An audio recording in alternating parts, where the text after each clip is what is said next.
Hello and welcome. Thanks for coming back. It's lovely to see you all again. You know who I am. I'm Alexis. And Robbie's going to be doing our facilitation for us today. Our intention today is to go deeper than we did last time, and we are all a group that like to really go out there, so we can ask all of the questions.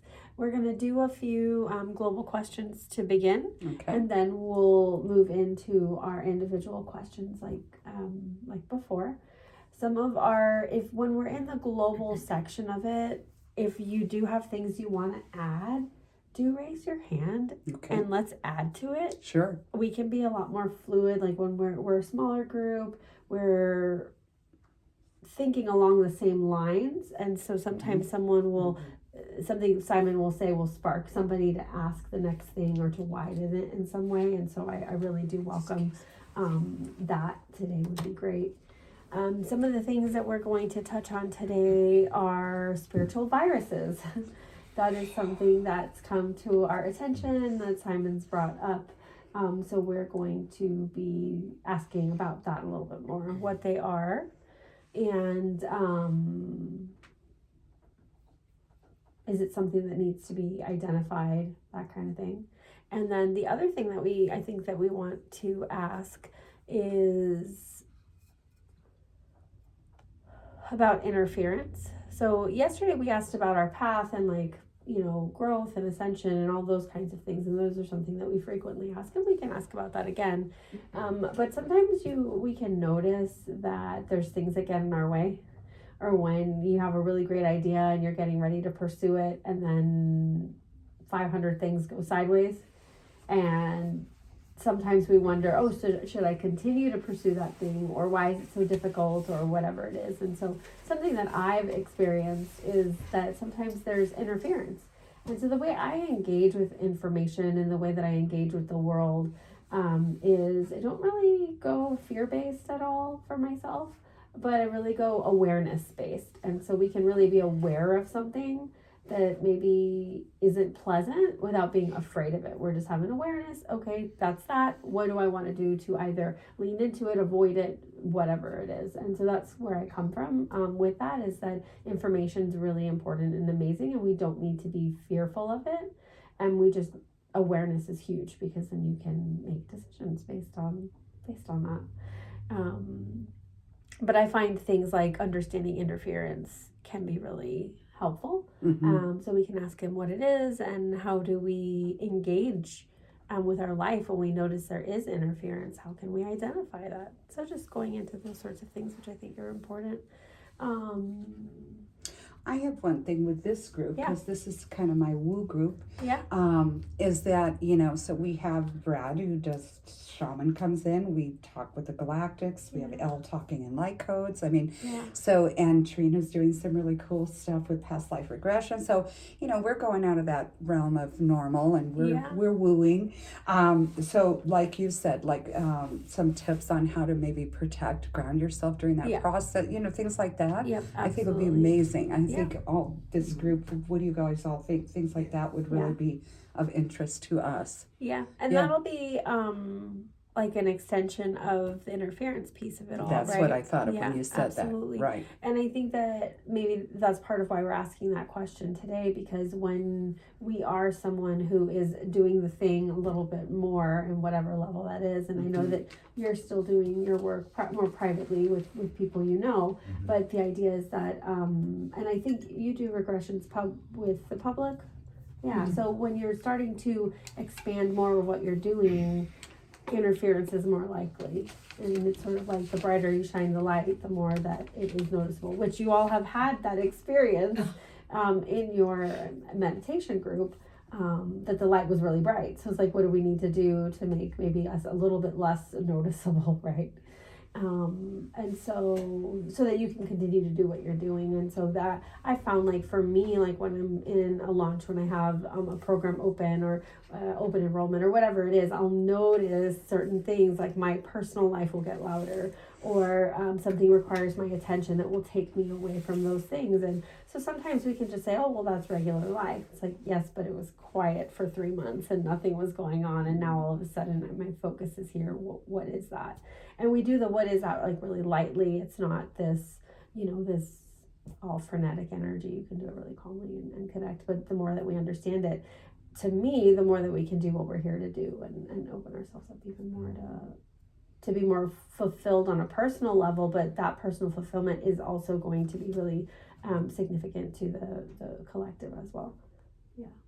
Yeah, Kate was part of the group yesterday, and she had mentioned that as we go farther with working with the galactics, and that's where she talked about, she knows there's a bright light shining from gypsies, like especially we know the energy when we're all here gathered. Kate says, there's a little bit of concern of that dark energy that wants to, it's not all just love and light that feels energy. We're a beam shooting out there for all energies. So that was what you had talked about, that we've got a light coming up from here. We're shining a light, energy, and it's not always benevolence that wants to attract to us. Yeah. And some people are uncomfortable with that idea. I know a lot of people really rather think that the thing is that it's not so much good and bad. Like good and evil is really a human construct. I really like to look at it as are beings honoring sovereignty or not. That's at the end of the day really what we're looking at. And sovereignty is so important because sovereignty means each consciousness has ownership of itself and nothing else is overacting on the other, right?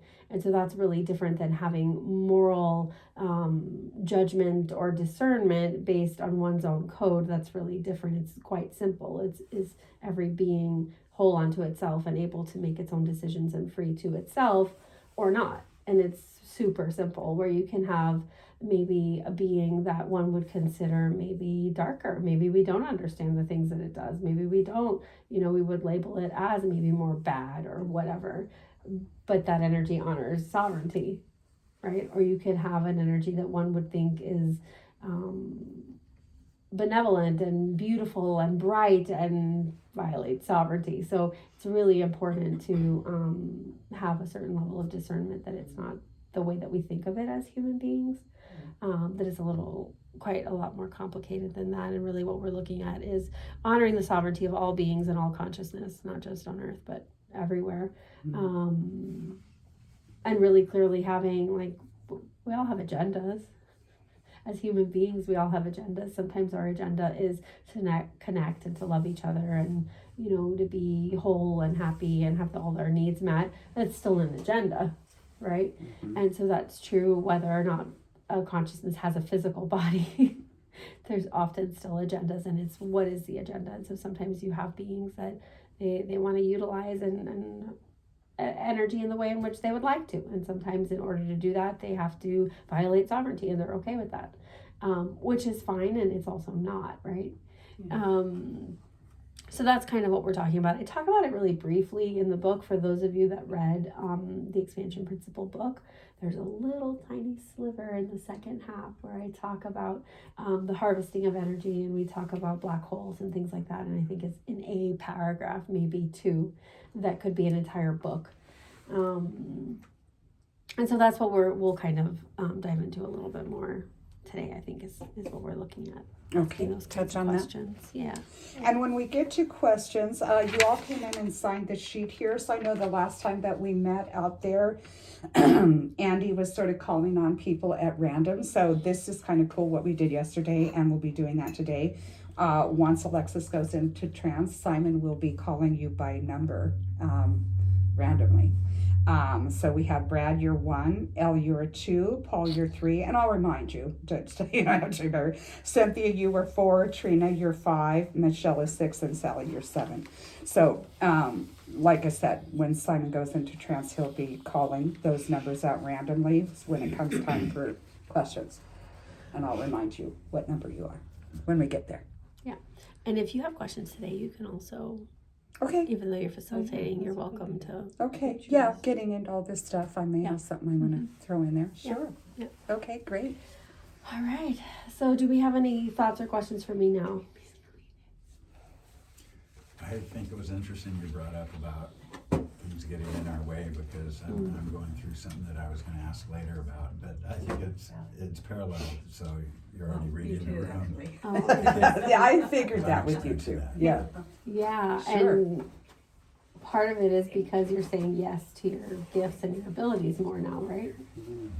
As is Elle. That was an interesting point Alexis brought up. But Part of the issue is that you're now saying yes to your gifts. yes, and it's scary. Yes. Oh yeah, Yes. that goes without saying. But I mean, what's the alternative? I think saying no is scarier. At this Yes. point, especially, yes. Yeah, it's something that my partner and I talk about. It's like, what do you do? Like, just deny yourself, not Right. do the thing, not take action. He tells me all the time, like, it's worse if you don't do it. He's like, stop being afraid. He's like, it's worse if you don't. You should be afraid that what happens if you don't do it. I'm like, oh, Exactly. you know. Yeah. But some people it's a little easier. Some people are more action Some of us oriented, just like take a lot warrior. longer. Yeah. I did that my whole life. I called it censoring my life. Yeah. You know, I stopped a lot of things.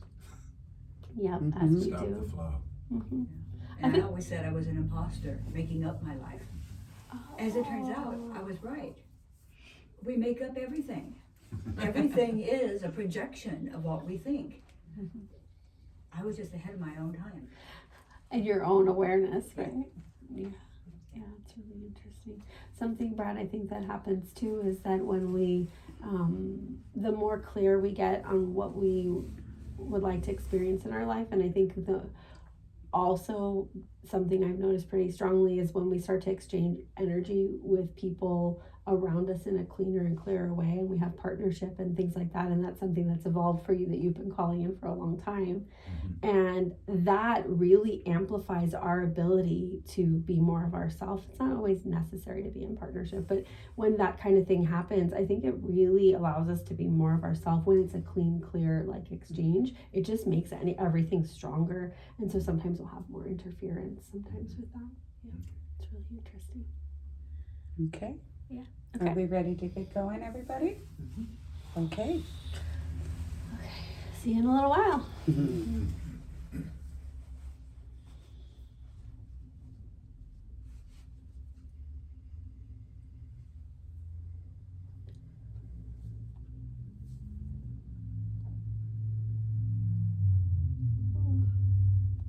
Good morning, Simon. Yes, we may be beginning. Okay, we want to thank you for joining us here again today at Gypsies. We have a new group, very eager to talk with you, and we thank you for being here with us. Yes. It's quite lovely to be here, yes. Would you like to begin by giving us some more worldly event type of message? Yes, we may be beginning with some of the global questions that you are having, yes?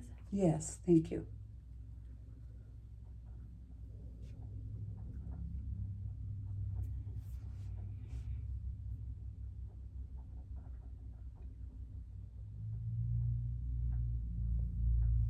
I'd like to begin by answering the question of what it is precisely that you are doing at this time. Yes, that is a question that often is asked. What is it precisely that we are doing here? Yes, the energetics are shifting. You have an awareness that the Earth's energies and the external energies and all of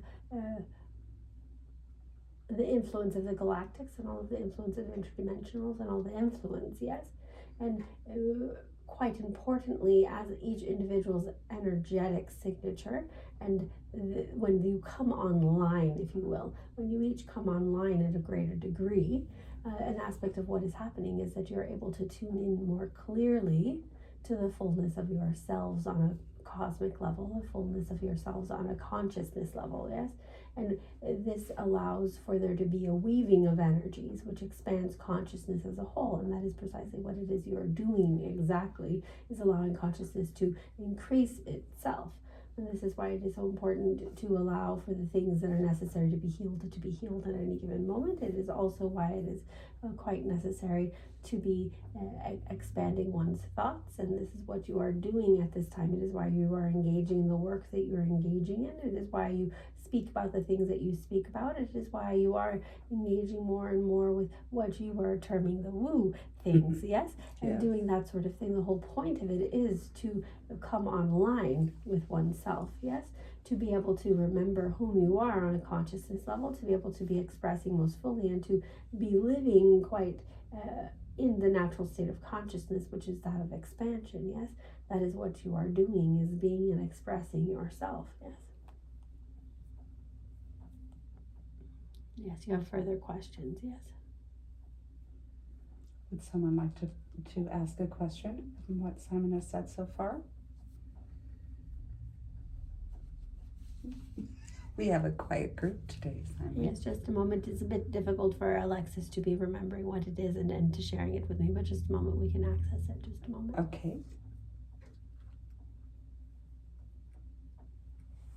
There's a question of wanting to be asking about spiritual viruses, yes? Yes. Yes.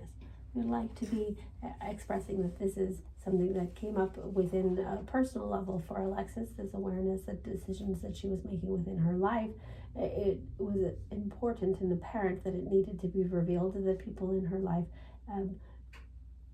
were having this experience of a spiritual virus. And while there are very many different energetic viruses, what we are speaking about on a spiritual virus level is one having to do with a consciousness being infiltrated by outside influences. Yes. What we want to be discussing at this time is pathogen. Yes. A spiritual pathogen. You think about, many of you understand viral or bacterial pathogen, which is it comes down to a consciousness, yes, and that has a structure, yes, usually very small, yes, that its driving force is to replicate itself. And this is a physical thing that can be seen with instruments that are able to magnify, yes. Mm-hmm. But what is important to be understanding is that there's non-physical aspects of this as well. Yes. Mm-hmm. And whose purpose is to what? To replicate, yes. To replicate itself.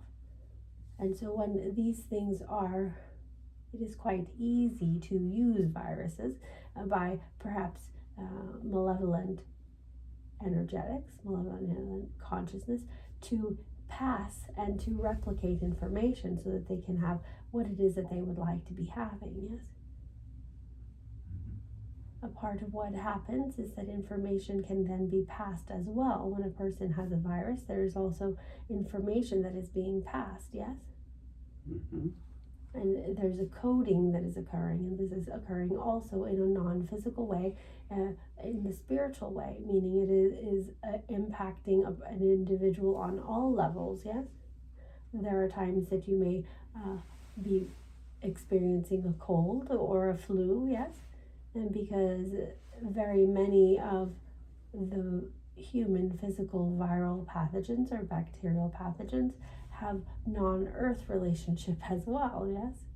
And there are times that you can notice you have what would be thought of as fever dreams or different sort of experiences that are transcending the human experience, yes? Mm-hmm. It is all a ability to share information. If we're going back now, and now that we have a bit of a basis, are we feeling clear on a bit of a basis, yes? Yes. I'd like to then be sharing specifically about the type of spiritual virus that Alexis was talking about, that she was, that was revealed to her, having to do with there is an infection, if you will, to an individual, but then they then sovereignly choose, yes, they then sovereignly choose to not become well, to allow for that to become an overlay over their system. The spiritual virus becomes an overlay on their system, yes. If you think about a computer virus, yes, that the computer can no longer operate in the way in which it was supposed to, but it can quite clearly operate in the way the virus would like it to be operating, yes? It can do precisely what it was meant to be doing, whether it is to be hijacking the system of the, perhaps the video, yes? And relaying specific information back to where it was programmed to. Are all these things making quite clear sense? Yes. Yes. Yes. And so this is what is quite important to be understanding, that there are times that spiritual viruses, what is happening is an individual can sovereignly choose that this is what they want to be doing. Individuals with spiritual viruses very often are also sources of interference. This is why the questions were all asked together, because these are things that this sort of individual can be utilized as an interfering agent. Yes? Yes. Yes. Well, we'd also like to be talking about, for a moment, we'd be talking about interference as a whole. Yes, and interference as a whole is any time there is a thought, an action, or some sort of experience that is brought into the timeline, that is brought into an interaction to allow there to be additional stimuli for an individual to have a different choice, meaning that you're introducing the possibility of a bifurcation within a timeline. Yes? And that way the individual has a choice. Would you like to pay attention to this and not do the thing that you would like to be doing? Or would you like to then choose the thing that you're doing? Yes, there is now an influence, or prior to that interference, there was only the one option, which is the stimuli, for example, to paint. Yes? Mm-hmm. And you paint and there isn't anything distracting you. You're able to just do that. Yes? Mm-hmm. Yes. Yesterday, Simon, after the sessions, we chatted for a little while with Alexis about this spiritual virus, and it left me with some interesting questions last night. Would it be okay if I spoke on that for a moment? Because It was intriguing. So is it possible then to be around individuals who have a spiritual virus? Can you then, as an open energy worker person, is it contagious? Because I have found, especially in the last 6 months to a year maybe, my physical body experiencing things that are so unusual to me. I don't recognize my own body half the time.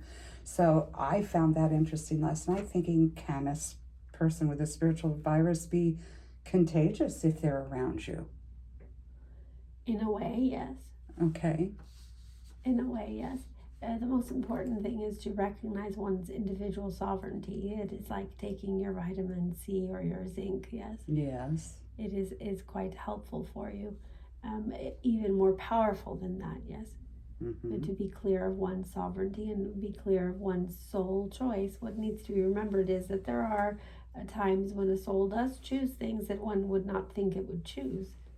Souls are not just automatically what would human beings would like to deem as good, yes? Right. There's many varied experiences that consciousness would like to experience itself as, yes? Mm-hmm. And one forgets that, yes? Mm-hmm. What is also important with that to be understanding is when you're talking about the physical health way in which you are, there's very many reasons why there's unusual physical health ways, and one of them has to do with the up level of consciousness and the up level of the cellular structure. Also, depending on the generation in which a being is born as a human, the outer planets have significant structural influence on the way in which the beings and the genetic structure and the cellular structure are able to withstand and hold high levels of vibrational influence. Mm-hmm. Yes. And so what we would say is some of the younger people are able to withstand more of the higher vibrational experience, and for some individuals who have different outer planet influence, perhaps of what would be termed as older human generations, there are requirements of going through experiences to reach that level. Yes? So you are experiencing it in a stronger way than perhaps a child who in this year of 2024 is 5 years old, yes? Mm-hmm. It isn't just that any 5-year-old at any time. So in 2050, a 5-year-old, it would be different because their generational impact is different, yes? Mm-hmm. Their outer planet influence is different. The cellular structure is different. The way the mitochondria engages with the light is different, yes? That is a vast part of what is occurring, is the way the mitochondria of each individual, and that's greatly affected by the outer planet, specifically with Uranus. As Uranus is moving, there are some Plutonic influences, but Uranus is one of the the main planets that are having a generational impact. Yes. Yes. In fact, I think most people right now are very in tune with what's going on planetarily because there's just so much. Yes. Can feel it and you hear about it. And yes. So what we're wanting to tell you at this time is that some of the things that you are feeling, it isn't a negative thing. It's allowing for your body to be able to experience the things that are next for it. Yes. Okay. And you can have a discernment between that and the other things of there are different kind of energetic viruses, which we mentioned before. We will be speaking, we would like to be sharing this video, so we will be a bit plain, but also a bit not as clear. Yes. Yes. Yes. There are very many of the unusual illnesses that people can, particularly ones that can be transmitted via ticks. Yes, and those are manufactured. Yes, those viral pathogens are manufactured. There can be more clarity afterward, but you can understand what it is that we are saying. Yes. Yes. And that those sorts of things have very unusual symptomology. Yes. And have long-lasting effects, and part of that has to do with that there's an infiltration of energetic and spiritual information into the cellular structure and into the DNA structure that's causing damage to it, yes, which has a spiritual significance to dampen the individual, yes. Interesting. Yes. Elle, go ahead, chime in. Yeah, going back to using the analogy of the computer virus. Yes. Very often with computers, there is no fix. You have to wipe the hard drive clean and reinstall the operating system. That is correct. Is there a way to do that while staying in the same human form? Good question, Elle. That is an excellent question. In some ways, yes. Some ways? Yes, in some ways. It depends on a variety of factors. There are times when that, even when that is done with computers, the computer will not, there is too much damage, yes? So it is a varying degree. So was it a lack of awareness of the soul sovereignty, if that's a word, that allowed that to happen in the first place? Sometimes the soul chooses it. Yes, so reincarnation could be the reset. That's correct. What I was, Yes. I was thinking. Yes. What you must be clear on is that there is most often not the damage to the soul. Yes. There's more the damage to the spirit, meaning in this way we're talking about the non-physical part of a being that's specifically related with their current incarnation. Yes. This is why work like the past life work is so significant, because you're accessing the specific spirit of a specific incarnation that an individual has, and when you're doing the repair for that particular experience, it is quite significant to the soul as a whole. Yes.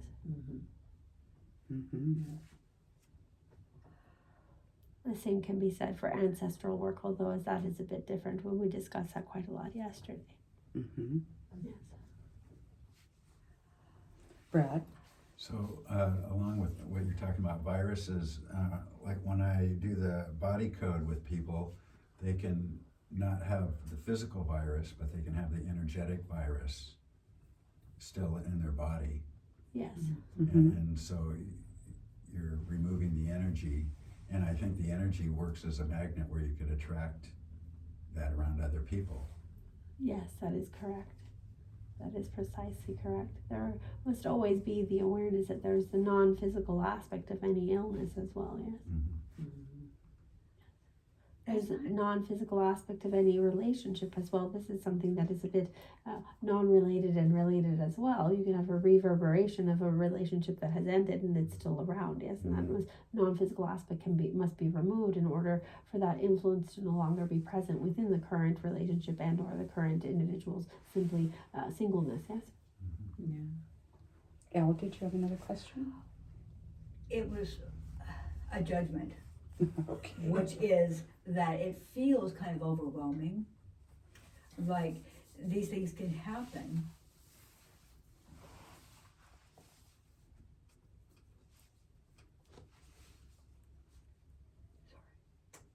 It's okay. Take a minute. There's nothing you can do about it. There's nothing you can do about it. Be a little more specific about. Oh, we are understanding what Okay. she's saying. Okay. It must be important to understand that there is something that you can do about it, which is precisely the things that you are doing, yes? Mm-hmm. This is why your individual work is so important and so integral, yes? Each of you doing the work that you're doing, each of you activating yourselves to the way in which you express yourself is important because it allows other individuals to be what? Activated as well. And when they are activated, it allows for there to be less of an influence of that externally, yes? So there is absolutely something that you can do about it. It'd be quite unusual that you couldn't. That would not be quite expansive. And the natural state of consciousness is what? That of expansion, yes? Yes. But we are understanding there is also an aspect of the hopelessness of the truth of certain things. But there is actually no hopelessness because expansion is hope, yes? Yeah. It is the vibration of love and it's a vibration of continuing on, yes? Yeah. And so we invite you to that focus because otherwise you just sit in a corner, as Alexis will say, and rock back and forth. And that isn't quite productive. You may do that if you'd like to be doing that, but it isn't quite a helpful thing, yes? Instead, you do precisely what it is that you're doing. You continue to connect, you continue to love, you continue to expand, yes? Yes. And you're doing a lot of that. Yes. There is, on a certain level, we are understanding to have the compassion for an individual, for a soul who chooses something that perhaps is harmful to others, and it's difficult to comprehend why that would be the choice, yes? But what is most important is understanding that the vast majority of individuals do choose sovereignty, yes? And to anchoring into the brightness of that.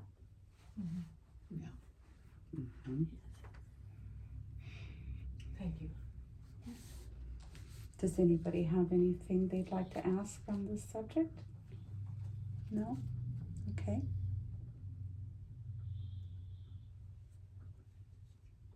Are there any additional questions we would have in regards to that? Anyone want to say anything else on this topic before we move on to individual questions? Is that where we would be going next, Simon? We will be discussing a bit of galactics because you all have quite an interest in that area. Oh, well, thank you. Well, let's move on to the galactics then. Well, actually, I have one question. Okay, yes. So what if you're working with other people that are affected by either a virus or that weight of not moving forward, not expanding? Yes. What can you do to help them? Well, that is a very good question, isn't it? What you want to be doing is be quite clear on your movement. It is especially important when you are specifically knowing you are working with individuals like that to help them, knowing whom you are and knowing your own individual connection to expansion and your own individual connection to love and your own individual connection of your soul. It is quite important to anchor that in. That is the individual protection that you are having. That is most important to be understanding that whom you are is your own protection, yes? And when you are then doing that, what happens is that they are in front of you. And when they are in front of you, then you do the things that you're able to do, which is an invitation of an activation of that of expansion, that there is another way. Would you like to be choosing another way? You ask them, yes? What if things could be different, yes? But there also is the importance of, this is quite a different of question. One question is when an individual is not working with someone and they're simply around them, perhaps with family members or friends or things like that. In that case, you do not need to, in a certain way, we're going to be using this language, evangelizing all of the world. Yeah? But when you are specifically, when it is your work to help those individuals, it's a different conversation. Because you must be understanding that you are a match for, and you have that brilliant magnetism to being able to call people who would like help. So if they're attracted to you, one of two things is happening. One, they would like to try their hand at seeing if they can turn your energetics. Yes. And the second way, and this doesn't need to be thought of in a frightening way, yes. The second thing would be that they are drawn to perhaps there is a way in which you can help them, and that's when you get excited, yes? Yes. And what you want to be doing is you begin at a base human level. What are the human level things that this individual needs to be shifting? And there are very many ways. You may be trained in any number of ways that could be helping them. Brad gave an example of the body code, but there are very many different ways in which, and very different skills and very different modalities that it can help shift on a human level, yes? And you start to shift the things that are ready to be shifted. And then you can go deeper and deeper in allowing there to be a threading of their soul core coming forward, yes? Yes. Very good answer. Thank you. Well, we would love to talk about the galactics. Yes. We'd like to be discussing the influence of galactics in terms of why would any person on Earth be ignited to work with galactics. Yes, because all of you in this room, for the most part, are ignited to work with them in one way or another. Otherwise, you would be here talking about them. Correct. And you wouldn't be engaged in meditations in which you have an individual who is very significant in the communication and connection with the galactics, yes, and many of you have your individual stories as well. Absolutely. And you would not be a match for it otherwise, yes, and that's the thing that you must remember. But we would like to be inviting you and to speak to is, why are you a match for it? Yes. True. And some of you want to be talking about genetic inheritance, yes, and that sometimes within your spiritual soup you have had interactions with galactics. Sometimes many of you have had experiences, maybe primarily as human beings in your previous lives and future lives, yes? However, within those experiences as human beings, you've perhaps had interactions previously with galactics, yes? And they used to come much more strongly because it was a different experience on Earth. The energetics of Earth many thousands of years ago was different. So they would come and have interactions, and it wasn't really thought of anything, yes? Right. Yes, and it was a much more possibility. So many of you, that is a genetic inheritance of the vibration of that experience and that interaction. Some of you within your ancestry have of that, and some of you within your past life experiences have that, yes? And some of you within your future lives will have experiences where you are, in fact, of galactic heritage, yes, meaning that your soul will incarnate as galactic experience. Some of you have also experienced yourself as star seeds, which we talked at length yesterday. Yes. But it wasn't during the actual group time. It was afterward that it was discussed. So we will speak about it a bit now, where the galactic aspect of it, there is a difference of being a star seed and being seeded. Yes, we can go into quite a lot of information about this, but a star seed is very many times is an individual who's had an experience in this way. This is how we're defining it for our purposes today, is it's an individual whose soul has had the experience as being a galactic in some way, yes? Yes. And that being seeded is a human being that had some positive interference, let's call it, of galactic energies when conception was occurring, to allow for there to be galactic DNA involved in the procreation of a being, yes? Yes, we found that fascinating. Yeah. Yes.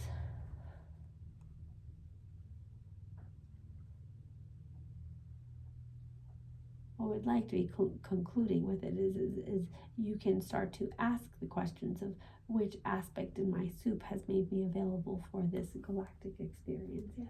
What precisely is the galactic inheritance that I have, yes? Is it via experience? Have I had past lives? This would be a very interesting thing for you to be pursuing, yes? You know with whom I'm speaking, yes? To be pursuing the particular galactic inheritance and the experiences that they've had in past lives primarily, yes? And doing group experiences where you're asking that to come forward if they've had experiences with galactics previously. It's quite a fascinating thing. Or have ancestry that have had those sorts of experiences, yes? And there's a bit of magnetic resonance, and so it allows for that to become amplified, yes, in this way now. Yes. Mm-hmm. Yes, we find the different levels of that within our group. Some that had experiences along the way prior to coming to the group with a galactic being, or knowing that they came from somewhere else other than Earth, and Then we have others that had never experienced that at all, but have become quite comfortable with the presence of the galactics here in the meditation room. So we have the spectrum. And then, of course, we have the person that you spoke of who is quite our ringleader, so to speak, Yes. who we all love very much. The individuals who do not have any recollection or awareness, they have still galactic inheritance of one kind or another. They've had experiences either in past lives of interacting with galactics, and or they have ancestry that's had interactions with galactics. There isn't a person within the group that has not had some sort of awareness or a relationship with them, whether or not they're able to remember because it was in another experience. Yes. Yeah, that would be true, because we've had a couple that have gone because they just couldn't relate. Yes. And then others that felt quite comfortable with the whole experience. It is quite important. Yes. Yes. Does anybody have any questions on this topic for Simon? Specific questions? I have a question, but I was going to wait till we do go around, but it's kind of related to this topic. Well, why don't you come on in, and you can have another question when we go around. Okay, what I was going to, years ago I was told I came from some galactic place, and that I'm sending back messages and recording experiences on Earth.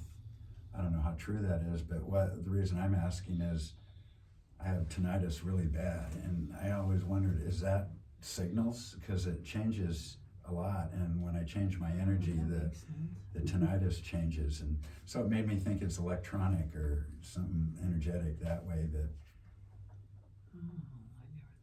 You're not the only one of us energy workers who talk about the ringing in the ear. Of course, I think yours is much more severe.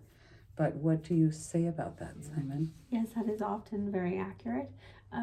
There was a damage that you did physically and energetically that caused the tone of it to be much more significant. It's almost, the equipment is off kilter, if you will, which is why you experience it the way that you do. But yes, it is correct that it is having to do with the transmission of information, yes. Mm-hmm. okay. Yes. You are able to utilize sound to have a certain amount of repair to it if you would like to be doing that, and vibration to be doing it. Yes, they can repair it a bit, make it less uncomfortable. You know, the moments when it's a bit uncomfortable. Yes. Well, sometimes I feel spirit come in and work on my ears, or not actually my ears, but deeper inside my head. I feel the manipulation. Yes. Mm-hmm. So it could be worse than it is. So Yes. Do we want to discuss any more on this topic now? Or Actually, I guess I do. I was going to save mine for my personal question, but this since we're on topic, go ahead. light language that is just the name I give to these words that come to me that I seem to speak randomly, and I wondered, are they galactic in nature? That's a good question, because I've wondered that with your light language as well. Exactly what is the origin of it? Because I feel like, I'm just making it up, and yet... No. Yes, it is interdimensional. It's a bit different. Galactics typically have a physical planetary experience, yes. Different dimensional experience, but there's still a physicality to it in a certain degree. Yes, there's varying degrees of physicality, and galactics have a varying degree of physicality, whereas dimensional experiences are more of a plane of experience rather than a planet of experience, yes. And the language in particular has to do with an interdimensional experience that you've had. Yes. That makes sense to me. Yeah. Yes, and by bringing it in, there's a weaving. We spoke of this yesterday with Kate, having to do with the stitching and the weaving that she does, yes. And the language also does the weaving, yes. Yes.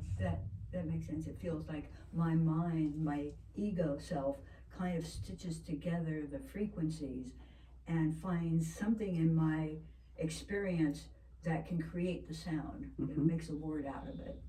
It's not like that word specifically is coming to me. Yes. Okay, thank you. Is the light language for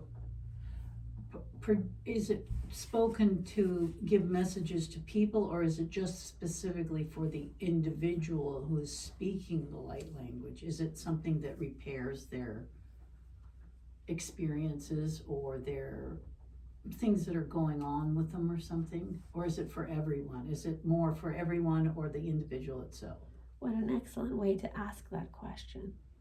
Mm-hmm. An excellent way to ask that question, because the light language, the information, the spoken word has a multi experience to it. But yes, there is a certain amount of repair for the individual that is occurring, and because vibration has the ability to repair, yes, and spoken language coming through the vocal cords. This is why it's one thing to hear the light language in one's mind, but when you are allowing the vocal cords to produce it, there is something that is occurring within the beingness. There's a vibration. Put your hands right now to your voice boxes and make a sound, make a humming sound. Yes, and you can feel that vibration as you're speaking. You can feel it as you're humming. You can feel it.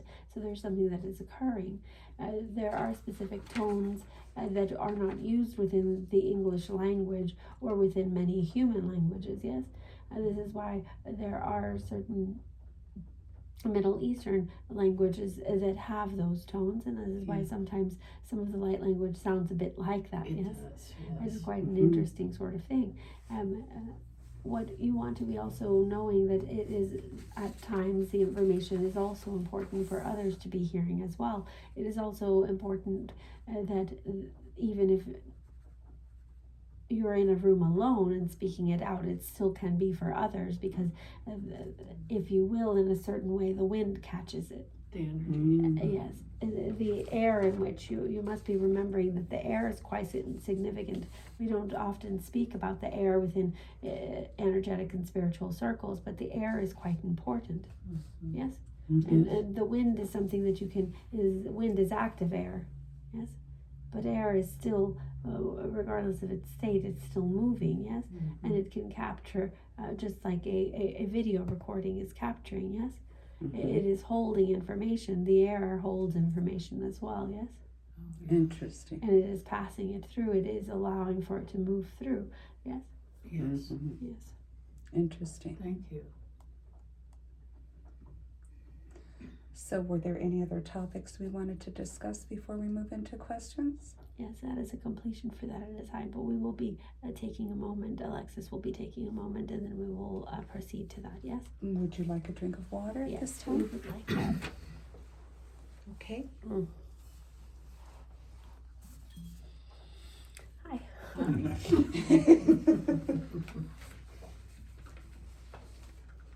Well, that was wonderful. It felt like a lot of information. It was pretty mind-boggling. In a good way. You were invited to do something. Did you notice that? Are you pointing back to Trina? I that felt Trina? it too. Yeah. Yeah, I felt it too. Yeah. Well, Yeah, especially when they started talking about he started talking about the past life yeah, if regression. you think about the Do you past do life. that already? Yes, that's what she Yeah. does. Specifically past lives having to do with galactics? No. I've had a couple, but not a lot. Yeah. But I did, okay, so now I know what you're talking about when Yeah. you mentioned that. Okay. Yeah. Because I was like, and then we kept moving on, because you said something about groups and galactic, and it went, Yeah. and then, Yep, it'd be really interesting, because it almost feels like that somebody asked me yesterday, what are you going to talk about today? And galactic inheritance came out. I'm like, okay, whatever that is, I don't even know what that means. And so now as he was speaking, I was like, oh, that's so interesting. And the part of like the idea that we have a magnet for certain things. So we can have this for anything. Like you can have angelic, you can have, fairy, you can, just about anything, but more than likely, especially like within your meditation group, everyone's going to have it somewhere, whether it's within their ancestry, so having to do with this specific form, or within their soup in a different way, such as like with the past lives. So, and it doesn't have to just be that you were a galactic. It could even be that you interacted with galactics, because I kept seeing that super strongly on this side of the room. Yeah. It's Trina. So just really, because I could see this really large being physically present on the earth, speaking with this little tiny human.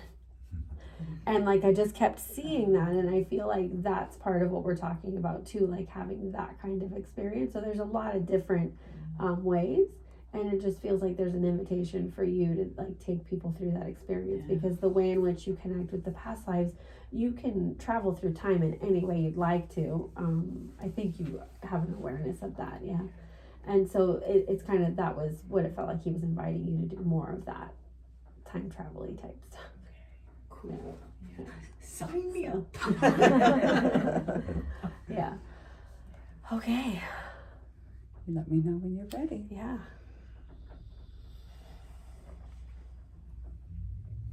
I have all these questions now myself. Your own questions. Yeah, that's very I wish I could help you. No, it's great. That kind of opened up a little. It's Just like- Pandora's box that like does that. Glossia was saying yesterday when we were talking to, I don't know if you were standing there or not, but she was saying how, Kate was saying how in the meditation they're going to talk about root. Because your roots, your family, so that's kind of like past lives.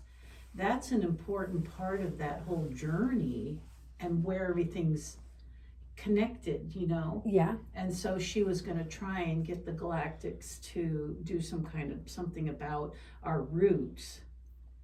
I don't know if I'm explaining it right, but I was getting it. I was like, oh my gosh. And that's what Trina's doing, is past lives. Yeah. Yeah. So you're kind of Really fascinating. understanding all that, then maybe you could move forward a little more, right? Mm-hmm. Yeah. That's cool. Yeah, Glossia does a work called Family Constellation. I'm familiar, yeah. Yeah, so she tells us all that each one of us have 4,000 relatives, Yeah. you know, living or not, that we gain something, a little bit of something from each one of those 4,000 Yeah. souls. No Which wonder is, I'm confused. yeah, right? Yeah. So it's interesting when you start getting into, you know, past lives and all of that and what we bring into this one. Yeah. That's a whole different soup, as you would say. Yeah, so fascinating. Oh my goodness. And that actually brings up, I teach a course called Origin. Yeah. And origin is essentially the idea that when we all differentiate from source, there's a moment where, so yes, we have the now, but you have the expanding now, where in each moment the now gets layered, right? Meaning there is a moment that we differentiate, and that was the only experience we had in that then now, right? And so it's tapping into that moment of first differentiation, how significant that origin and how significant our first experiences, and how it really flavors and colors our soul in all the other lives we then have. That origin piece is pretty significant. Yeah, so we'll have to talk, because then the thing that makes me, I'm like, what if we did a workshop and talk, because I could teach, I have it. I mean, it's a course I have, you can purchase on the website that it's, you know, recorded on that, but wouldn't it be fun to do? Absolutely. It'd be super intense. And what would it be on? What's the one online that's called? It's Origin. It would be the Origins. same thing. We just teach it in yeah. person. That would be cool. Yeah. So we can talk sure. about that. If Yes. there's interest in that, we can look at doing that. Yes, I'm absolutely. gonna look at Yeah. Is it getting a little bit Yes, warm it in was. here? I was just gonna So say, then can open open the the door. door. Let me scoot back here and turn Even this for me. heater on. That's Even cool. for Elle. If Elle's warm, we're all in trouble.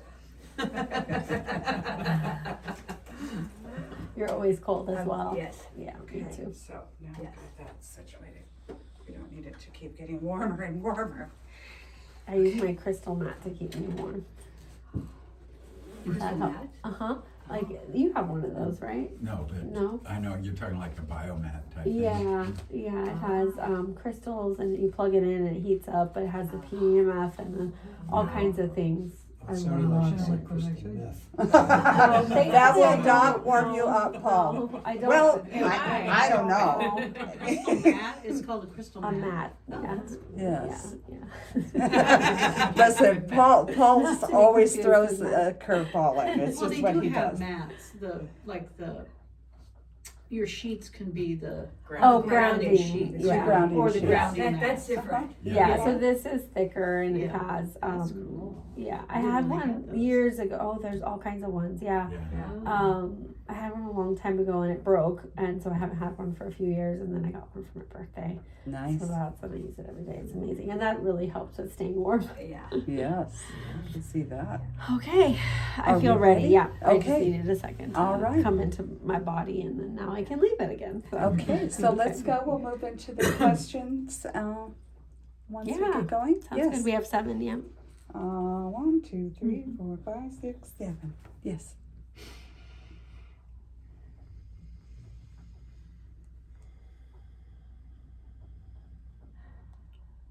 Yes, we may be continuing. Okay, Simon, we're going to move into our question part of our afternoon. And who would you like to be calling on first? 5. Okay, it's going to be Miss Trina. Okay, so I wasn't really sure what my question was going to be, but I feel like I'm kind of at a crossroads, but not in my life with my work in the world. And I want to know if I'm holding on to something I shouldn't hold on to, if I can continue both and make a difference, or am I... Yeah, I mean, there's more to it. Do you need more, or do you know where I'm going and what's... That is sufficient unless it is Okay. important for you to unburden yourself of the information. That's all I need, yeah. Yes. Yes, what is important here is that there is a certain amount of space that you're being asked to make at this time. But there's more than one way to make that space, yes. There isn't only the one main idea is the one that you have, is that if something large needs to be gotten rid of or to be stopped, yes. But that is not the only way to make space. But you are very much being asked to make space within your energetic self, yes. Okay. Yes. And that will help with the moving forward, yes. And that is where the sensation of at a crossroads, but not. Yes, it's almost as if you pulled over on the side of the road and you're deciding, do I go back and go this other way, or should I continue on, yes? Yes. This is where it feels like it isn't quite a crossroads, but it is a choice point, because you pulled over a bit. Yeah. Yes. And what would you like to be doing? Do we need to empty the car a little before we continue the journey? Yes. That is an aspect of what you want to be asking, but a part of why you're being asked to make space is because there are additional tools that are being asked to come into your purview as well. Yes, you're being asked to focus more on a deeper understanding of energetic work and moving things and working with energies, yes. And in order to do so, you must make a bit more space, yes, so that there aren't consequences, personal consequences that you wouldn't quite enjoy. Yes, you want to be able to have the fullness of your life. Yes, we aren't talking about horrible things happening. We're just talking about you being able to enjoy yourself as much as you'd like to be enjoying yourself. There needs to be made the space. Is that more understanding? Yes. Yes. Does that answer your question, Trina? Do you want to add, you can add another layer to it if you like. No, I think that's pretty good. Yes. Yeah, made me cry, so. Well, then we've achieved our goal. Yes, we quite like that. Okay, does that complete that for you then, Simon? Yes. Okay, who would you like to go with next? 1. Mr. Brad, you're on board. Well, that kind of parallels Trina's question is along with what I'm going through, and also what you brought up earlier. I was working on a project and I got shingles, and the first part that affected me is my eyes got swollen shut. And then went on, and the project deadline stays the same, so I ate up a lot of time, and I'm going through technological halts and with what I work with through the computer to do my artwork, and things are happening there. And also, along like with Trina, well, I have a lot of things, passions that I do, and I'm kind of choking myself out with how do I fit all that in, and do I need to make space, because it's really a cluttered energetically life on every level. And so I was wondering if these issues that are coming up that are halting or chewing up time is spirit trying to tell me to do something different or change slow my down, focus. or maybe, yes. So it's kind of like, those issues that come up, are they messages? Like when things quit and take days and days to figure out, is that a message kind of thing? I don't know if all that makes sense. Well, I love it because it's my question too, so I'm just going to go with it.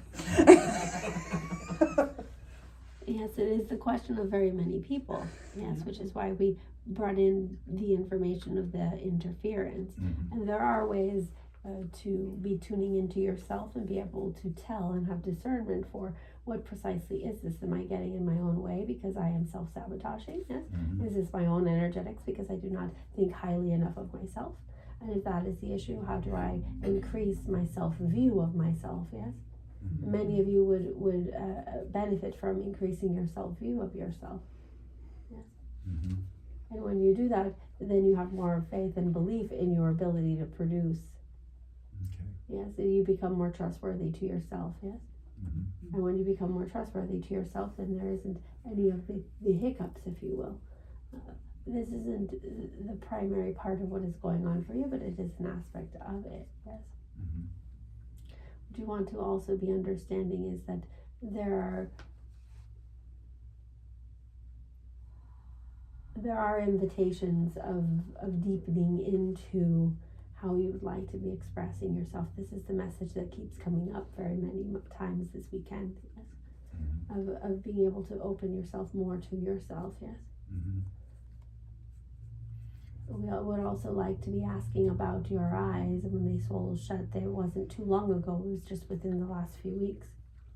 About a month and a half, 2 months ago. 2 months ago. Yes. This is quite an interesting thing because it has been happening to quite a lot of people within the last 6 weeks of having experiences in one way or another where their eyes are swollen shut. Mine as as having well. a lot of redness. And it isn't always the same thing, yes? It's a lot of different things that are producing this experience. An aspect of what is happening is that there is a recalibration of the sensors within the eyes, yes? It's a very important thing because the energetics of the planet are changing, yes? The light way of planet is changing, yes? Well, that's interesting you say that because when I got down to the point where I couldn't function, I couldn't move around and I was in a lot of pain, but I felt like it was a recalibration. Yes. Mm-hmm. As painful as it was. Mm-hmm. Yes, pain is not a pleasant thing for human beings, but it is quite helpful when you recognize sometimes that there is a recalibration involved with the pain. It Mm-hmm. makes the relationship to the pain a bit different, doesn't Mm-hmm. it? More Yes. productive. Specifically, Yes. what's going on with the eyes, I mean, you and I have talked about this before, is I have found it so not refreshing that Brad's having this terrible problem, but I'm like, you too? Because it's very strange to wake up in the morning and have your eyes almost swollen shut and then red and itchy and burning and just a complete change in your eyes. And it's been, for me, a couple of months. Mm-hmm. So that's a whole interesting phenomenon. Yes, it is. They are, as we are saying, they are recalibrating themselves, yes. Much of that has been occurring. That will lessen over the next 9 months, yes. Not saying you need to wait that long to not have pain, but as a whole, this is something that won't be as stringent for individuals within the next 9 months. And you're yes. saying it's because it's recalibrating the light sensory? Yes. So when, when Interesting. things happen with globally, Yes. these people that are having that effect will have more sensitivity to the energetic light coming in. Yes. And is there a specific reason why some of us, like Brad and I, are more susceptible to having this happen to our eyes specifically? And skin. Skin we had in common as well. Yes. Yes, there's a number of reasonings why. One of the things is what we talked about before, having to do with the Uranian aspect, yes? Having to do with that you require more energetic recalibration, yes? but there's also the aspect of how much yes are you saying within your life, and oftentimes the more yes that you say within your life, the more recalibration that is necessary. Yes. Oh. Oh. Yes. Human beings don't like anything that they don't like, and so when they experience something that they don't like, they assume that they did something wrong, yes? But that it's quite a problematic thing that you think that way, but that isn't the case at all. Sometimes it isn't a punishment, sometimes it's a reward. So can I ask then, it just to be clear if what I'm hearing you say is the more that we open ourselves up spiritually, actually the more susceptible we are to this type of issue. Yes. Changes physical to our body. Yes, the physical body has to alter. And some of you, again, dependent on, we don't want to be saying the chronological age, because in 1950, for example, just because a person was 50 or 60 or 70 years old, it doesn't have to do with chronological age. It has to do with your generational pattern. And we're saying generational pattern because that is the easiest way to say the influences of the astrological component of which you were born natally, yes, having to do specifically with the Uranian influence, yes, but it is also the Saturnian and the Pluto and all those sorts of things, Chiron, all of these things, the slower moving ones, yes, that they're creating. You have people that have the same influence of large swaths, yes. Mm-hmm. And so that is where you have the influence, and that is where there's recalibrations are more necessary than others, depending on the natal influence and what's within the soup, yes? Oh, so there is an astrological point to all this as well. Yes. Okay. Will they Generational astrological, yes. Generational. Will they be the ones that are in the front to teach the rest? Is that to help the rest when the energetic changes in the earth are going to happen and the humans on the earth? Is that they will be brought forward because they've been fixed a little more than the rest? Is that the way I'm trying to say it? We very much enjoy the way that you ask the questions. Yes. Yes, it isn't so much that there is the brokenness, but yes, there must be an understanding that, for example, an individual that is saying yes, yes, yes, yes, and perhaps they're of a generation that is at this moment chronologically younger, they may not require the same sort of recalibrations because their influence is one that they came in with those sort of calibrations to begin with. Yes? So it is all dependent on a number of influences. So if an individual does not come a certain way, there are recalibrations that are necessary. But if they happen to come a certain way, that isn't necessary because they have it already. Yes? Okay, so that clarifies that differently than I was thinking. But yes, thank you. That is amazing. And whereas an individual that is of a younger generation, they may require certain calibrations that you do not, because you have an influence perhaps that they do not have. And so you don't require that, but they didn't require it. Yes? This isn't about being an old person. We want to be quite clear. This has to do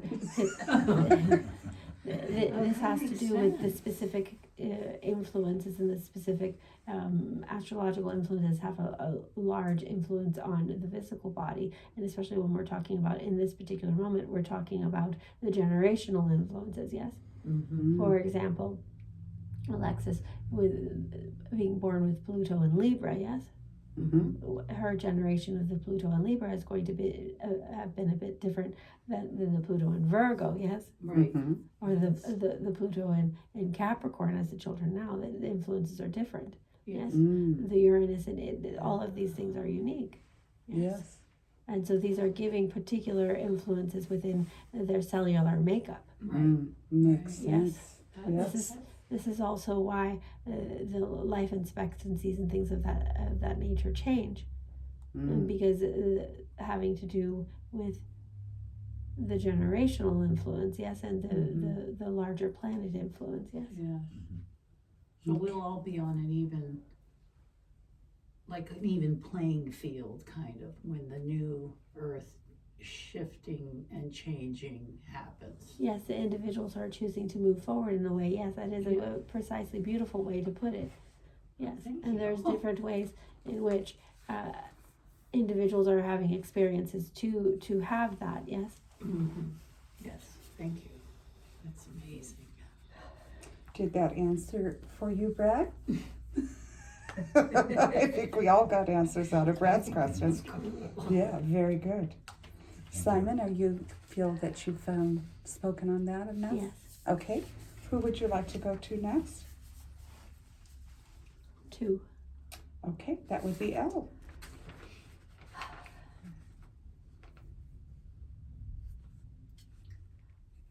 I'm letting all the questions sift down through the filter to see which one actually lands.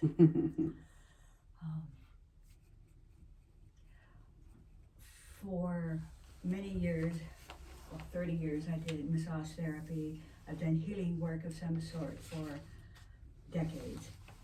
And in the last year, I have started having this new language come to me that I've not been comfortable with. I didn't know what it was, and I'm with our Monday night meditation group, I have felt safe enough to explore it. But I wake up with it. It's kind of in my head all the time. And now with my work, I do sound healing as well, with gongs and Tibetan singing bowls. But I always incorporate massage with it because that's what I know. It's what I've always done. It's how I have identified myself.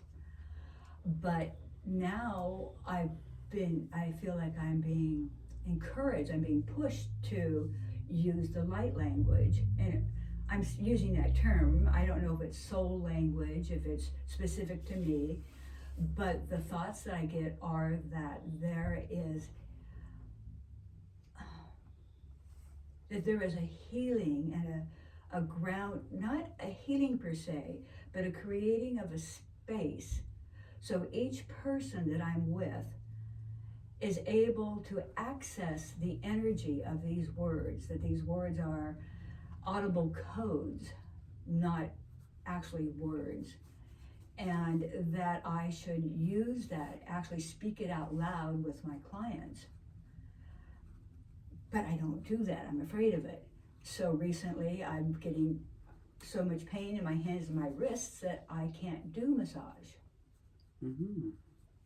And that's not lost on me. I see that I'm being pushed, but so I think I'm looking for some validation that my impulses, what I feel like I'm being drawn to do is not just something my ego is making up because it wants to be special. Are you understanding her question, Simon? Yes. You have a fear of being different, so why would that make it a positive thing? Why would your ego utilize something to want to be more special when you in fact want to keep yourself safe? When people think of the ego, they actually think about what we would like to term it as is the human, yes? Yes. Your human's job is to keep you safe. How does thinking you're more special keep you safe? There's definitely a contradiction there. Yes. So what is in fact the truth is that it isn't that, it's your soul telling you what is next. Mm-hmm. Yes. The human will tell you things that make you smaller, not larger in a way that isn't accurate, yes? That's a good saying. Mm-hmm. Okay. All right. And can you sense the source of this word or the potential for it? How I might be able to use it in a way that facilitates peace and harmony for other people? Yes, it opens the tissues. Let's talk about first the similarities between the light language that you speak and the massage that you do with your hands, yes? Yes. Allowing the vibration to be the fingers. Yes. Mm. It opens the tissues. That's why you like massage so much, because when you touch the form of the body, it opens the tissues, yes? Yes. And it opens the individual, yes? Mm-hmm. The light language does the same thing. It opens the tissues. So once you have the awareness and the understanding that it opens the tissues, does that change your relationship and desire to do it? That's Yes. the question being posed to you. Does it change my desire to do it? No, not at all. It does not. It enhances it. That's This is exactly what we're asking. Oh, I see. Does it want to make you do it Yes, yes. instead of the massage now as a new practice? Well, I think that the energy of the words has been coming to me for a couple of years, and I've had the idea that the bowls actually communicate vibration and frequency that I cannot communicate through my physical body. Yes. But I can direct the energy to the bowls, and then it comes out through them. But now it's wanting to be more. It's wanting to be more personal, not just, not third person, but not using the bowls, but actually having it come from my physical being. Yes. And I think I don't quite trust myself. And I'm not sure why. There are very many aspects to that. Would you like us to be answering that? If it feels like it's beneficial for everyone, if not, you can answer that in my private session. Yes, we may be doing that. If there are answers that are beneficial for everyone, then share that. Yes, what we would like to say for everyone is that it is quite important. It is always going to be beneficial for you to be more of yourself. Mm-hmm. Any action, any choice that is helping you be more of yourself, that is going to be beneficial to all beings, yes? Mm-hmm. Yes. It's like you're using the bowls instead of who you are. Yes.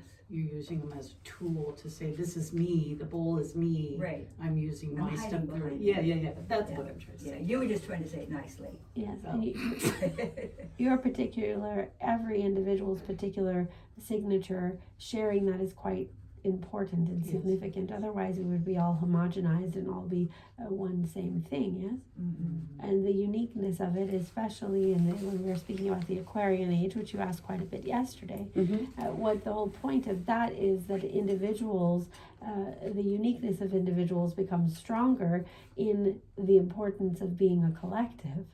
Isn't that so interesting? We're not moving towards a homogenized whole. We're moving into an individualized grouping. Yes, highly individualized. Yes. We're more aware of the interconnectedness, but also more aware of the uniqueness of each part of it. Well, meaning the importance of your particular signature and sharing that is quite important. Yeah. Yes, there are very many. One could say that there are very many sound healers out there. But you are the only one that has your particular frequency, yes? Mm-hmm. And that is the whole point of it, is to share our unique frequency, yes? Yeah, and I think it's important, Elle, that I want to say that you mentioned that you feel in your wheelhouse as a massage therapist, because that's what you know, what you feel comfortable in. But now Simon is clearly saying, if you're aware and you know that the light codes are going to be even more healing in your massage therapy, then I think that will urge you to be more comfortable in allowing that to come out. And maybe I can just do touch and not have to actually Correct. hurt myself. Right? Yeah. Yes. Correct. Yeah. Just staying comfortable in your wheelhouse, though. I think that's lovely. Does that answer your question for now? Yes, it does. Thank Simon, do you feel like we've touched on that enough for now? Yes. Okay. Are you okay? Do you need a drink of water or anything? We can be continuing. Okay. Who would you like to go to?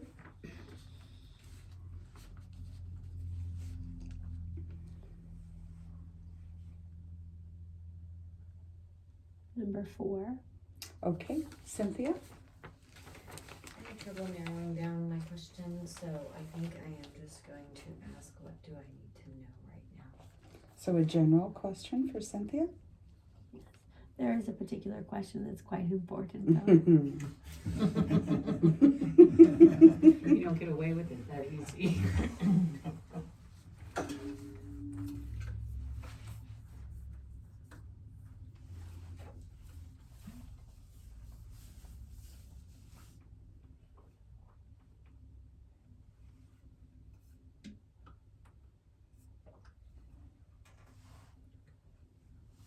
Yes, there is a power that is quite significant to being able to tune into what it is that a person is requiring and to be able to ask for it. Is there a particular thing that you would like to be asking?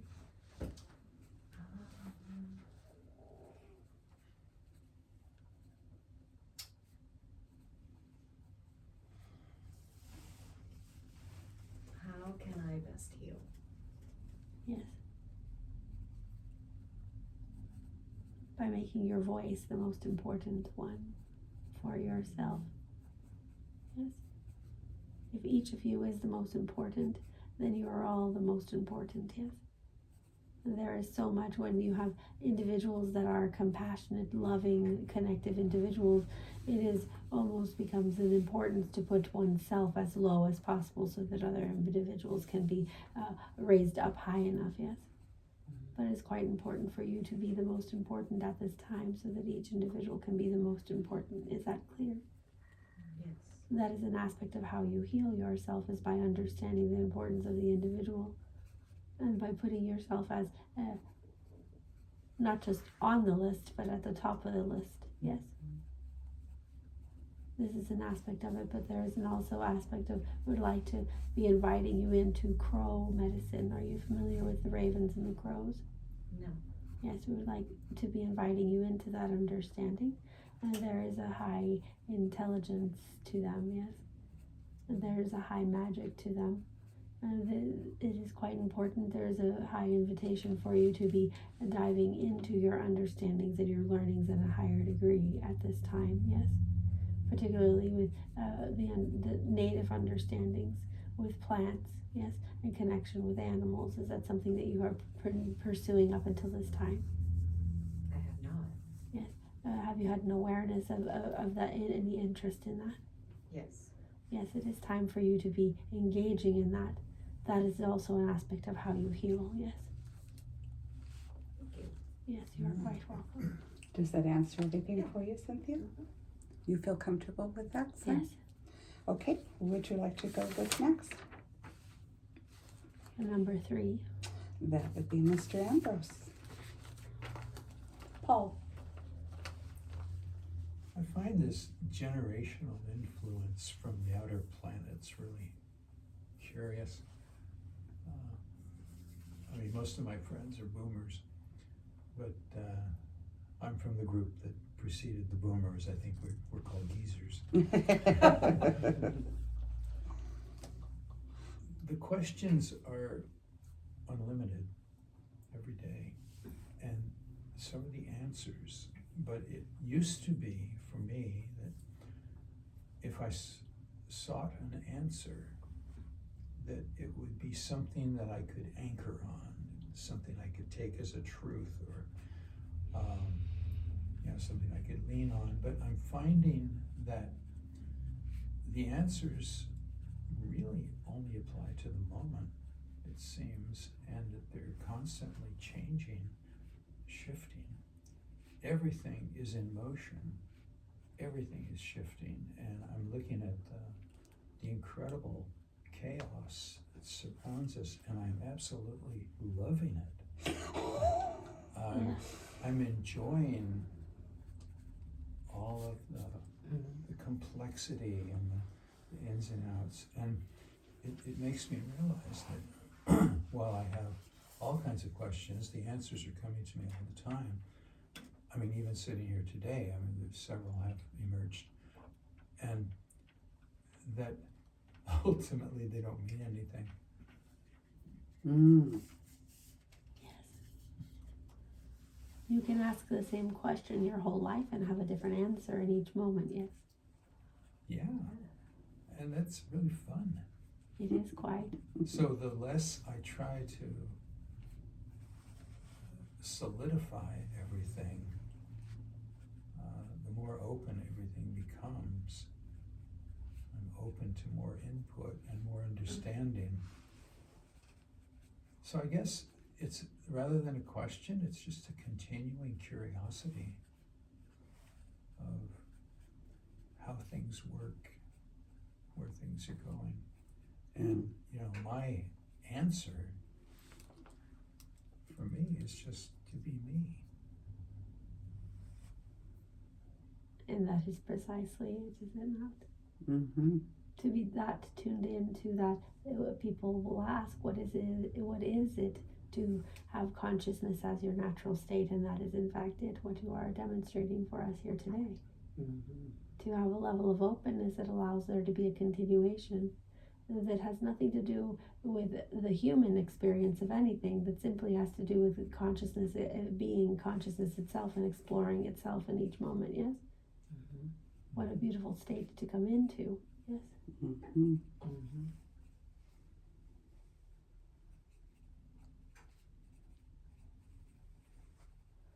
I'd like to also be inviting you a question that you can ponder onto yourself. An additional one is having to do with the generational influences and the friendships that you're having, and your generational influence with their generational influence. Yes, their outer planets with your outer planets, and what is the impact of that within your cellular makeup? Yes, and what is the cellular makeup of those friends of yours, and the activations that are possible within your makeup and theirs. Yes.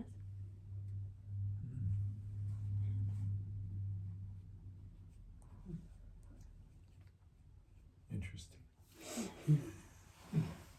Better living through chemistry. That is a quite completion at this time. We Okay. will be continuing. Okay.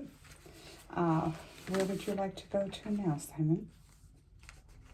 I believe we have the number, we only have 2 remaining. Yes? That is correct. We have the number 6. Yes, so that would be Michelle. So first I want to comment on something that we touched on earlier about going with the flow of things versus, and whether that is the right direction to go or not. So I guess in the last 4 years, I really used that kind of method in making some very important life decisions, which wasn't how I proceeded in the past. So I've been very much identifying with going with not the flow of others, but with the flow that feels right, that doesn't feel like the resistance is trying to tell me, no, don't go that way, but rather kind of shape the direction. I don't know if I'm expressing myself enough. Yes. And so then I am full of ideas currently in directions I want to go, and wonder if sometimes I overwhelm myself with wanting to be involved with too many things and not really settling in one direction. So I guess I'm looking, so by using that flow, that's been kind of a guiding form for me. And now I'm just feeling like, I guess I'm trying to get definition into my next steps and how that will work for me or not. Yes. That is a very good question. What we'd like to be beginning is by inviting you to the understanding of there are times when you have very many ideas, that any individual could have very many ideas. They don't all need to be present and activated at once. But some individuals, it is quite important for their energetics to be seated with the idea prior to it being actioned, yes? Right. So for example, you can have 25 ideas and only 3 of them are to be moved in this moment. But it is quite natural to be quite excited about the remaining 22, yes? But understanding and tuning into your relationship with those other 22 is that I can nurture you and nourish you and feed you without having to bring you to the table all the time, yes? And having an awareness that you aren't neglecting them, yes? That you aren't not following your intuition, and that you aren't following what is most correct for yourself by waiting on certain things, yes? That is the beauty of learning to go with the flow, particularly when there's quite a lot that isn't in the flow quite yet, but you have an awareness that it is coming. It is if you are on the river and at any given moment you can see the rapids coming up a half a mile ahead, yes?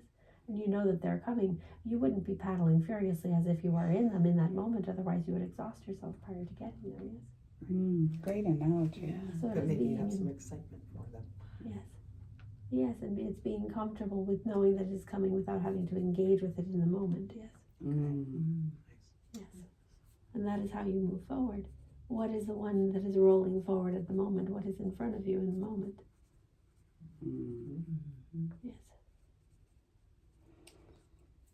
I'd like to just interject if I could, that seems to be like a recurring theme with a lot of us, that there's just so many ideas flurrying, just coming to our minds now. Is that, and for me, I think you girls too, like it's like unusual. Like, what is making that happen, Simon, with all this energetic energy within each of us, with these ideas flowing and the need to do so much? Yes, your system needs to be seeded with the possibility prior to it occurring. This is something that happens to Alexis quite a bit and has been for quite a few years. That will give her information about what is coming next with the programming or teaching or any sort of thing. But she was also then instructed to just sit with it. Yes, and that is it's quite a journey with patience, if you will. Yes, but it is quite important on an energetic level for something to start to be born. Yes, to start to have an awareness, as we had described here with Michelle. Yes, of knowing that it's more important now than it was previously for things to start to percolate themselves. Yes, and that they're within your awareness of it, and then they can pop forward. And so it's coming into a new relationship with the fact that you can know things without having to action them at any given moment. Yes, they all don't need to be engaged with. It's sort of, if you have a whole box of toys, you don't have to use all the toys all at once. Yes. Yeah. Or if you have pans, this is quite a lovely one. If you have a whole drawer of pans, it does not mean if you are making an egg, you don't take 5 pans out.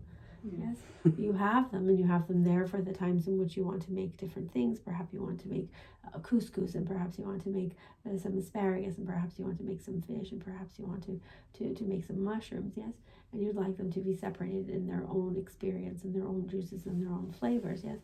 But if you are only making one thing, you don't bring out all 5 pans. You only do that when you are needing to do it for the purpose of doing it. And other times you only bring 1 pan and you put all the ingredients in 1 pan, yes? There is also that experience that you're having. And sometimes the ideas all come out because some of them are actually intermingled with each other, that they come out as separate things, but sometimes they need to come in with one another. And other times, yet still, some of the ideas are for other people to be actioning. Some individuals, their particular gift is having ideas. And what happens is that they just have a wealth of these things springing out.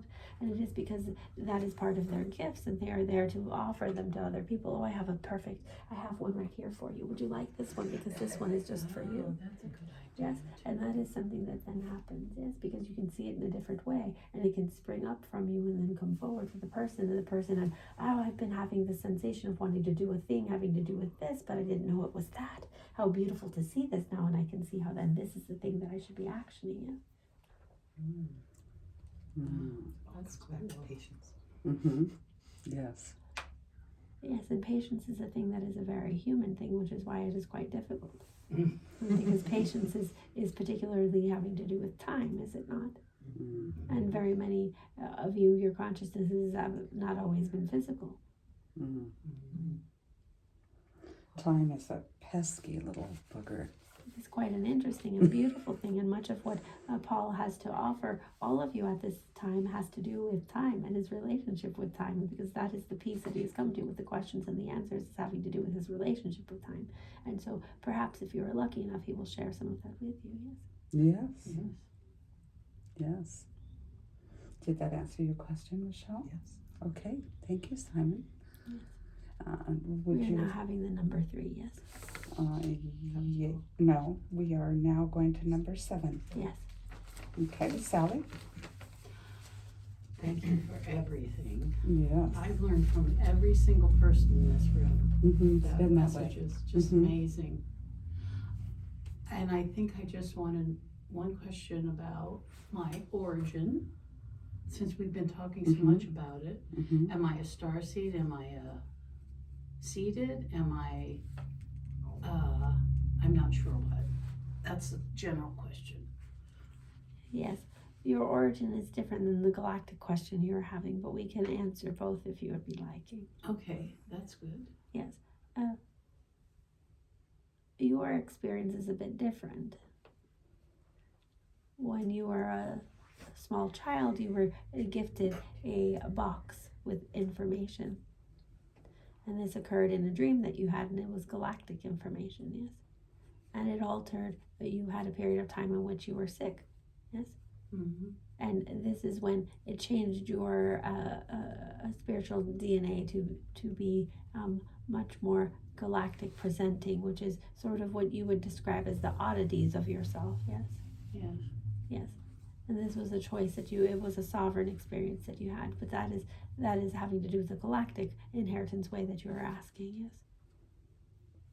Does that answer that part of the question? Mm-hmm. Do you need some clarification I on need that? some clarification. Yeah. What sort of clarification would you like to be So having? you're saying I have two questions, a galactic and a...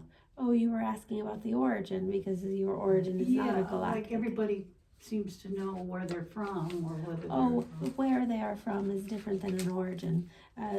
Individuals, it just depends on so many different things. There are very many, oftentimes people will talk about their galactic inheritance and their galactic where they're from, but it isn't always the origin. It might be that they, for example, were from had experiences on Andromeda, maybe 7 different experiences. Yes, so it is very strong, and so they have a strong propensity to identify in that way. Yes. Okay. But it does not necessarily always mean is the origin. What we're discussing is the origin is the moment in which you differentiate from source. Yes. And just because you have a strong galactic inheritance and galactic connection does not necessarily mean that you are having that as your differentiating experience. Yes. Mm-hmm. So I wanted to know where I would what I identify galactically with. Yes. Is that what I'm trying to say to you? That was the question that you had. Yes. Yes. Yes, and that's what we are answering. I think she's wanting to ask more, is there a group of the galactics that would claim Sally as family more? Oh, yes. Palladians, Octurians, Syrians. Thank you, Robbie. I know her a little bit.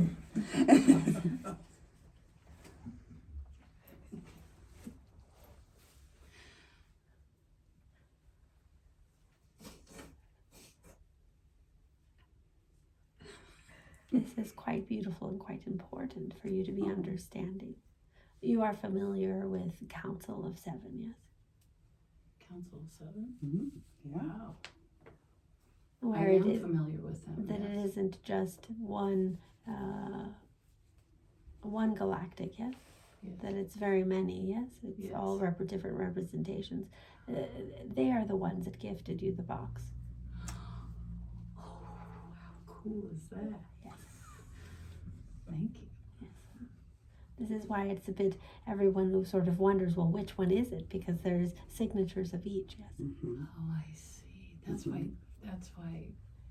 Can't quite put their finger on it. Yeah, Yes. and that's what I asked Kate last night. Could she see? And she said, you're kind of like a mutt. You know, where you're a mixture. Kate would call you a mutt. You know, a mixture of the 7, right? Is there That makes sense. There is no particular one person in the 7 or one being in the 7 that I was connected to. More than others, yes. It was quite a large gift. It was quite important. Yes. Very interesting. Wow, that's cool. Well, I Thank you very got a much. great big answer. I did. Okay, well, that's gone all the way around. Could I ask just one question before we close up the Yes, we question would very segments? much be liking that. Oh, thank you. I have a large chapter in my life that I would very much like to see a closure to, and I feel it's very close. Do you feel the same? I would be having some water, and then Yes. we would love to be answering your I question. would love to find out where your water is. Just give me a moment. There you are. Simon, Brad has found it for us. Thank you. Yes, It's a big answer. Right? It requires water.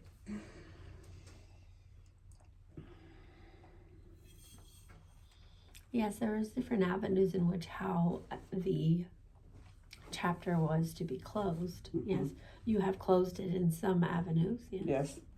And the final one, it is the final one. That will be coming to a close soon. There is an outcome that is far better than you were expecting. So it was a bit necessary for there to be significant time. There's also importance for you to be putting your outcome, you will be writing it, the outcome you want, and then some, and you're going to be putting it in a piece of paper underneath your pillow. I would like to be inviting you to be doing that, yes. Absolutely. Tonight will be the night. Yes, the and then some is quite important because you have a tendency to ask for what you'd like, but then you don't go further. And when you do that, it sometimes goes backwards. Mm-hmm. And that you receive less than what it is that you were wanting. Yes. Yes, and so because what you do oftentimes is you ask for less than what it is you're wanting to begin with. Mm-hmm. So the energetics of what you ask for is contracting. So when you put it out, it comes in a contracted form. Yes. So what we want to be tuning you into is the expansion. Yes, I would like this and then some, even more than what it is I am asking. Yes. Yes. Yes. Very lovely. Yes. Thank you so much. Yes. It is quite important that you begin to change your way of thinking in that way. Yes, I can see that. The things that you ask for, multiply it at least by 2. Yes. Okay. Very good. Sometimes by 5 or 10. I'll take 5 or 10. Yes. Okay.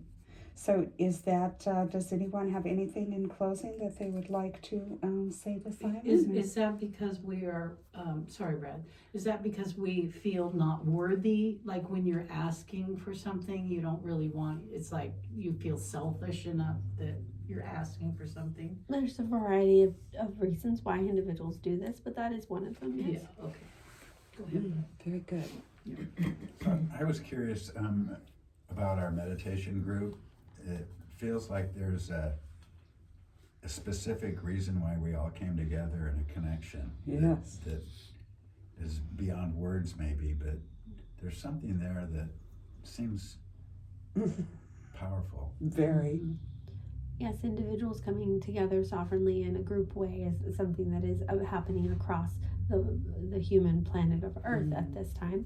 It is incredibly important to be sovereignly. This is the most important piece of sovereignly connecting with one another, yes, and finding your families. And many of you have do not have the birth families in the way in which that would be most expansive. Some do, but very many do not.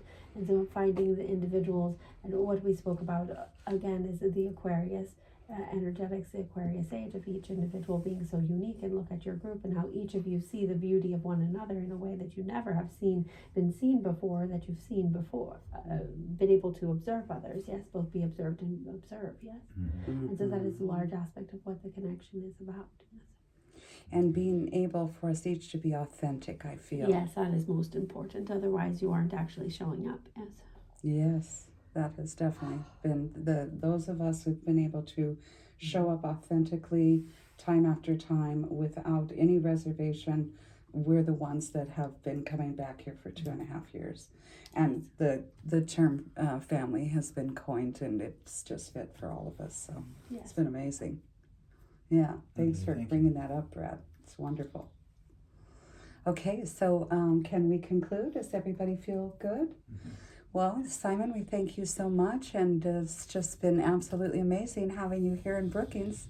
Yes. Thank you. Okay, thank you. Thank you.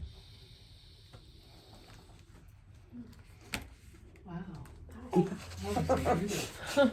Yes. Lovely. Oh, thanks.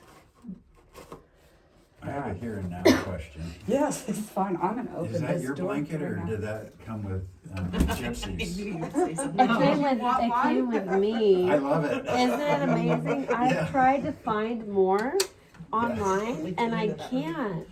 But if I find more, I will get one for you. I was thinking about just doing a painting like that. Just yeah. I've been just kind of mesmerized how simple and how awesome that simple image is. Yeah, I'll show you my bag too, because I have a pink bag that has these all over it. But this is actually the blanket I use at home in bed.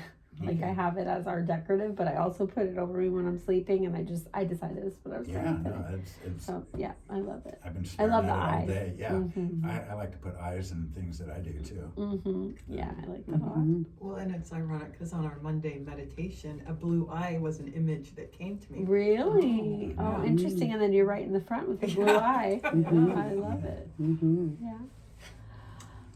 Oh, Well, we so just, good. Thank you for being here. we This is thank really you so great. much for your time, and we know your energy just gets depleted with all of that. I mean, we all feel like, ooh, It's so we so can't much. imagine You just move so how you feel. much, you know? You Yes. move so much. So thank you Yes. for being here again with me. I really love it. This time we will actually send you an email for real.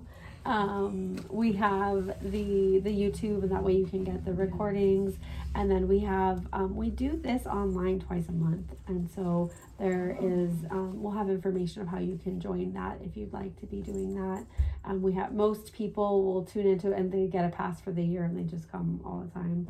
And then we also have the expansion principle practitioner training, and so that's something that Simon and I channel the expansion principle, and so we have we're open for enrollment now in the fall, and I'll put information on our next we're going to have an info session next week online on Zoom. So if any of you are interested in learning more about that, you can go ahead and join that and find out more about it, and there's all kinds of good things. And so And Trina and Cynthia, you weren't with the last group, so just so the both of you know that Alexis has written a book. I think Simon has a little part in that book yes, as well. he did half And of it, yeah. for sale out in the Those are store. in the front. And they're $15. You're welcome to purchase one if you want to learn a lot more about Alexis and what she does and how she came to do it. And Yeah. very exciting. And then we have little handouts that Sally made. They get all the links and information of how to follow up with Bless you. Thank you. with Alexis and Simon. Because there's the So- YouTube and the podcast. Yeah, Oh, there's so much. There's a bunch of free content out there, and then there's Yes. the courses, and there's Yes. lots of I've done the things. basic one, the Hope Dream. Hope Dream No. No, yes. Yeah. It's Yeah. beautiful. Did Yeah. you like that? Yes. Yes. Yeah. There's so many. Yeah. I think I have like 12 courses, and then the practitioner training. There's lots of stuff.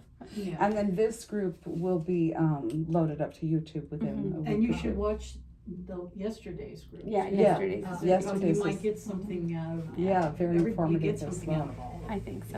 Yeah. Yeah. Okay. Thank you so much. for Yes, being we here. thank you all so much. Oh, it's just so wonderful.